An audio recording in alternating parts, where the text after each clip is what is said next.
चलिए तो शुरू करते हैं आज का क्लास हमारा। करेंट अफेयर में सबसे पहले हम लोग कुछ देखेंगे, उसके बाद में आगे की चर्चा करेंगे, ठीक है। तो करेंट अफेयर में आज का सबसे पहला हमारा टॉपिक है रामसर सूची में शामिल भारतीय 3 नए स्थल, ठीक, इस पर चर्चा करेंगे। रामसर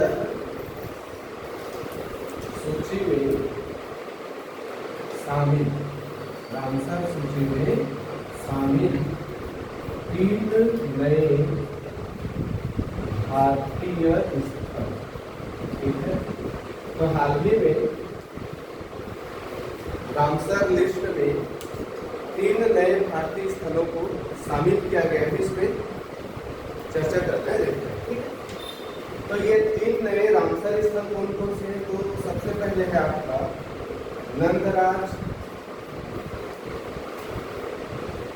पक्षी अभ्यारण्य,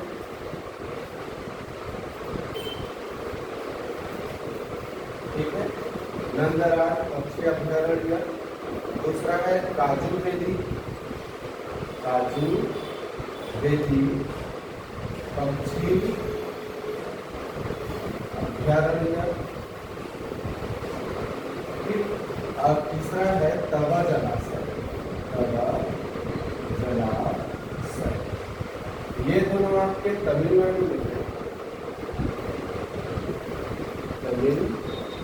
तमिलनाडु, और ये है आपका मध्य। समझ आ रहा है, ठीक। तो हाल ही में भारत के 3 नए स्थलों को रामसर सूची में शामिल किया गया है, जिसमें पहला नाम क्या मिलता है आपको? नंदराज पक्षी अभ्यारण्य। दूसरा है काजू वेदी पक्षी अभ्यारण्य, ये दोनों तमिलनाडु में है। और तीसरा है आपका तवा जलाशय, ठीक। अब ये ध्यान रखना, ये जो अभी शामिल किया गया है ये सितंबर 2024 के बाद, ठीक। आज है ना, ये अगस्त सितंबर 2024 की बात की है, ठीक। तो ये ध्यान रखना कि अभी 2024 तक रामसर सूची में भारत के कुल कितने स्थल शामिल हो गए थे? तो 50, ये तीनों को मिला। समझ आ रहा है, ठीक। अभी सितंबर चल रहा है, तो सितंबर 2024 तक इन तीनों को मिला करके भारत के कुल रामसर स्थलों की संख्या कितनी हो गई? 50। याद रखना, बहुत इंपॉर्टेंट चीज है, उससे डायरेक्ट नंबर पूछ देगा कितना है करके, या फिर आपको ये पूछ देगा कि हाल ही में कौन कौन शामिल, ठीक। अब थोड़ा ध्यान दें कि ये रामसर सूची क्या होता है। ये होता है मरुभूमि या फिर आर्द्र, ठीक, मरुभूमि या फिर आर्द्र। हमारे इस धरती के ऐसे जगह जो 12 महीना पानी से क्या रहते हैं? ढके रहते, दलदली क्षेत्र रहता है, नमी वाला क्षेत्र रहता है, जहाँ पे एक पारिस्थितिक तंत्र का निर्माण होता है। मतलब वहाँ पे जल में मछली है, पक्षी आ रहे हैं, ऊपर उड़ रहे हैं, तो एक पारिस्थितिक तंत्र का निर्माण हो जाता है। तो ऐसे जगह की सुरक्षा करने, उसका संवर्धन और विकास करने के लिए वैश्विक स्तर पे उस जगह को लिस्ट किया जाता है और उसका संरक्षण किया जाता है। तो ऐसे मरुभूमि या फिर आर्द्रभूमि, ठीक, वो कहा जा रहा है क्या? रामसर। अब रामसर क्या है? एक जगह जहाँ पे रामसर कन्वेंशन हुआ, बैठक हुआ, और उस बैठक में निर्णय लिया गया कि आगे से हम ऐसे जगहों की क्या करेंगे? सुरक्षा करेंगे। समझ आ रही बात? तो उस पर ज्यादा डिटेल नहीं जाना है, आपको ये देखना है कि अभी क्या करना है। तो वर्तमान में भारत के 3 स्थलों को रामसर सूची में शामिल किया गया। पहला नंदराज पक्षी अभ्यारण्य, दूसरा काजू वेदी पक्षी अभ्यारण्य, तीसरा तवा जलाशय, जिसमें से ये दोनों तमिलनाडु में है और ये मध्य। ये तीनों को मिला करके भारत के कुल रामसर स्थलों की संख्या कितनी हो गई? 50। पक्का? चलिए, ये पहला करेंट आता है। करेंट में दूसरा देख लेते हैं। तो अभी हाल ही में हमारा जो भारत देश है, इसने अपना पहला नेशनल स्पेस डे मनाया, ठीक। तो इसको ध्यान देखना है, पहला है इसके लिए भारत का पहला नेशनल स्पेस डे। अंतरिक्ष दिवस, समझ आ रहा है? तो भारत ने अपना पहला स्पेस डे कब मनाया? 23 अगस्त। कब मनाया जी? 23 अगस्त 2024। अब इसका मतलब ये हुआ आगे हर साल 23 अगस्त को क्या मनाएंगे? National space day. पक्का? समझ आ रही बातें? ठीक। तो भारत ने अपना पहला स्पेस डे घोषित किया और मनाया कब को? 23 अगस्त 2024 को पहले बार मनाया गया, आगे हर साल मनाएंगे। अब स्पेस डे क्यों बनाएंगे? भी अंतरिक्ष को लेकर के लोगों में जागरूकता लाना, अंतरिक्ष के प्रति लोगों में दिलचस्पी पैदा करना है, ताकि नए नए वैज्ञानिक युवा जो है आए और अंतरिक्ष क्षेत्र में काम करें, हमारा भारत उसमें समझ आ रही बात होती। तो भारत ने पहला स्पेस डे नेशनल है ना, इंटरनेशनल क्या बोल रहे हैं? नेशनल। कब मनाया जी? 23 अगस्त। चलिए ये तो करेंट में एक चीज और देख लेते हैं। अभी हाल ही में हमारे भारत सरकार ने बायो E3 एक नीति है, इसको लॉन्च किया है। ठीक, क्या नीति लॉन्च किया है? बायो E3 नीति। चलिए इसके बारे में जानते हैं। बायो E3 नीति क्या है? बायो E3 पॉलिसी या फिर इंग्लिश में बोला तो थोड़ा ज्यादा अच्छा है। बायो E3 पॉलिसी, तो हमने हिंदी में क्या किया? Bio E3 policy. तो ध्यान देना, ये जो पॉलिसी है इसको भारत सरकार के द्वारा चलती है, मतलब केंद्र राज्य के लिए। इसने भारत सरकार ने हाल ही में मंजूरी दी। अब मंजूरी दी है मतलब जो हमारा कैबिनेट होता है उन्होंने अपना चर्चा किया है और उसमें मंजूरी दी है, कानून लाए, संसद पारित होगा, वो आगे। तो हाल ही में भारत सरकार ने एक नीति को मंजूरी दिया है जिसका नाम क्या है? बायो। ठीक है, तो भारत सरकार ने हाल ही में इसको क्या दिया है? मंजूरी दिया। अब ये है क्या चीज? तो ध्यान रखिए, बायोटेक्नोलॉजी। ठीक है, शब्द याद है, क्या शब्द? बायोटेक्नोलॉजी को बढ़ावा। ठीक है, इसको बढ़ावा देने के लिए बायोटेक्नोलॉजी,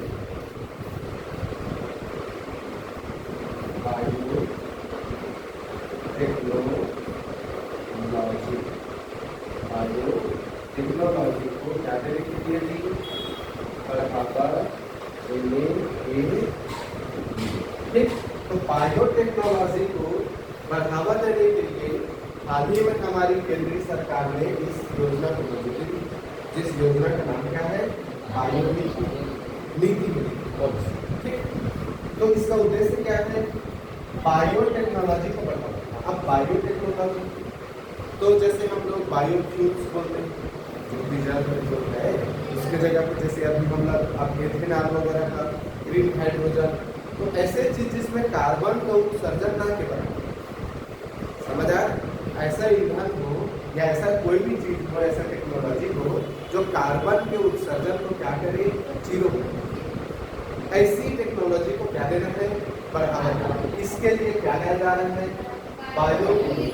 अब इसमें बायो ई में ये E3 में क्या क्या चीज शामिल है, इसको ध्यान देना। ठीक है, तो E3 में जो पहला ई है, इस E3 में जो पहला ई है उसका मतलब है बायोटेक्नोलॉजी फॉर इकोनॉमी। उसके बाद में इन्वायरमेंट मतलब इन्वायरमेंट, और एक है आपका एम्प्लॉयमेंट। तीन चीजें हैं। तो बायोटेक्नोलॉजी फॉर इकोनॉमी,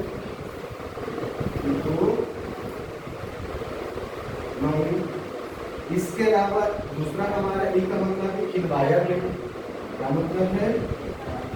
इन्वायर, मैं इंग्लिश में स्पेलिंग याद कर रहे थे, क्या मतलब है? इन्वायरमेंट।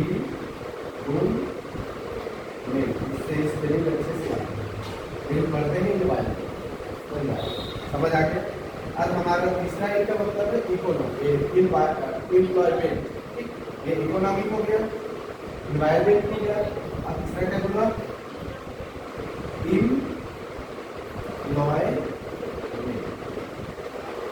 रोजगार। ठीक, इकोनॉमी मतलब अर्थ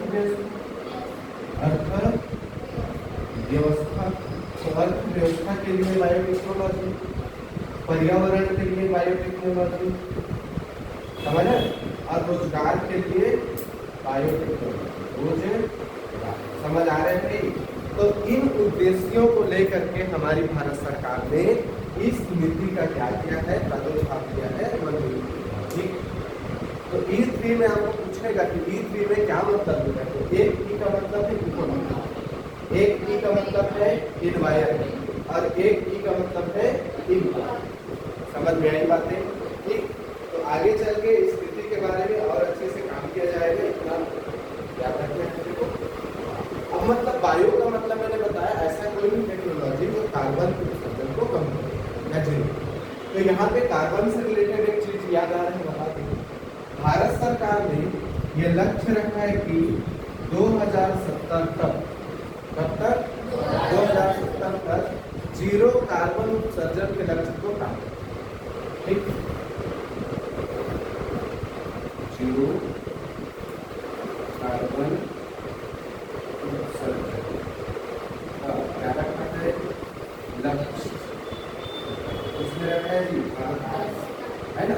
तो भारत सरकार का यह लक्ष्य है कि वर्ष 2070 तक कार्बन के उत्सर्जन को भारत में क्या करना है, जीरो। समझ आ रहे।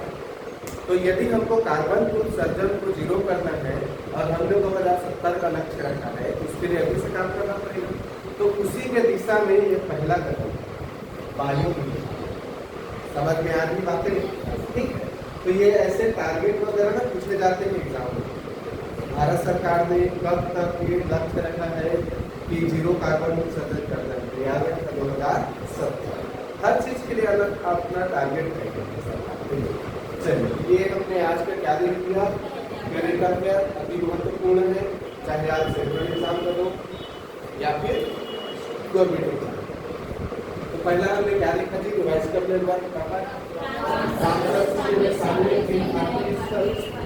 दंतराज, काजूबेरी, पक्षी अभ्यारण्य है, हवा जलाशय है।